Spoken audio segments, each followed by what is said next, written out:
奧巴馬總統上個星期五簽署嘅新稅法，對於一般嘅受薪家庭，實際嘅改變唔大，主要在於暫時減少社安稅1年。咁如果稅戶嘅屋企咧係有17歲以下嘅子女，或者係有子女係要上大學嘅家庭咧，係可以繼續享受稅務減免嘅優惠㗎。咁張麗月再報道。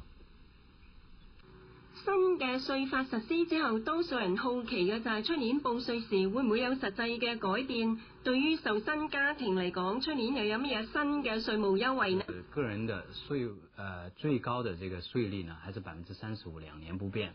另外呢，就是長期資本增值的這個稅率呢，還是15%不變。在工資收入這一方面有一個比較大的變化，就是員工的社會安全稅這一部分從6.2%降到了4.2%。社安稅減免2%，只喺2011年有效。舉個例，年收入5萬蚊嘅上班族，每年可以少扣1000蚊嘅社安稅，每個月就等於多咗大約83蚊用。而萬一仍然失業，新嘅稅法延長現已到期嘅失業金13個月，最高可以攞99星期嘅失業金。另外，家中有孩子嘅家庭，現有嘅稅務優惠 Child Tax Credit 同埋專門俾上大學孩子用嘅 American Opportunity Tax Credit 都延長到2012年。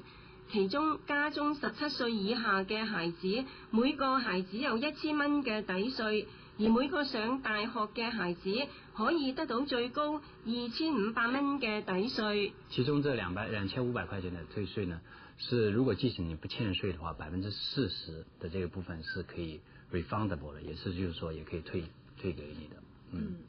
那這個收入限制呢是16萬以上到18萬啦。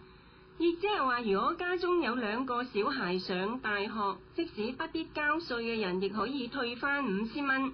總結延長同新增嘅稅務優惠，舉例嚟講，一個4人家庭，父母收入1年合共15萬，並且有2個上大學嘅孩子，單係父母獲得嘅社安稅減免，2011年就有3000蚊，2個孩子嘅大學抵稅又有5000蚊。